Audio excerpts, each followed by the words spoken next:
Živijo.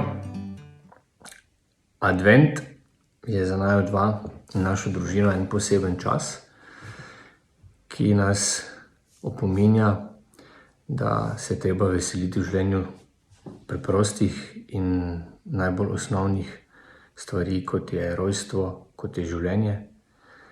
Advent nas vedno znova izziva, da v svojih srcih razmislimo, kaj nam je v življenju pomembno, ali so pomembnejši odnosi ali pa materialne dobrine, in da se vse dogaja, da je zapolnjen čas z vsemogočimi pravili in stvarmi, in to tudi poskušava predstaviti otrokom skozi molitev,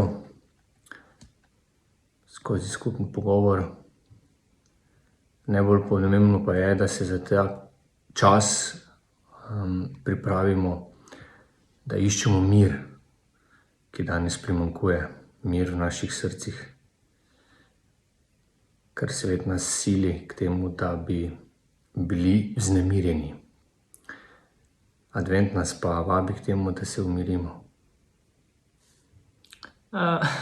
To poskušamo na nek način v družini doseči tako, da imamo družinske ure.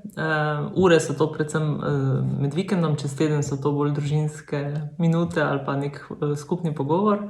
Vsekakor je to zvečer ob svečkah adventnega venca in gre za to, da pač vsak v družini pove, da otroci pač tudi izpostavijo nekaj, kar se jim je čez dan zgodilo, kaj je za njih bilo pomembno, kaj jim je všeč, kaj jim ni, pač kako se počutijo, in na ta način seveda se mi sami med sabo bolj povežemo kot družina, kot bratje, sestre.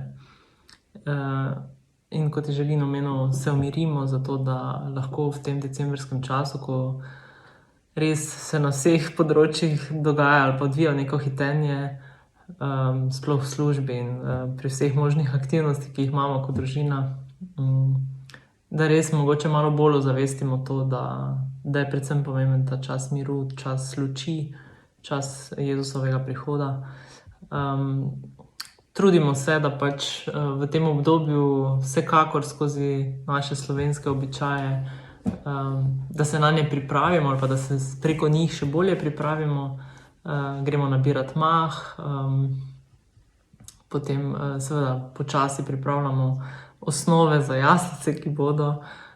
Imamo pa tudi en tak poseben adventni venček, na katerega pač otroci sami zalepijo svoje čutenja, svoje občutke, simbol za tisti dan, in na ta način se povežemo kot družina še bolj.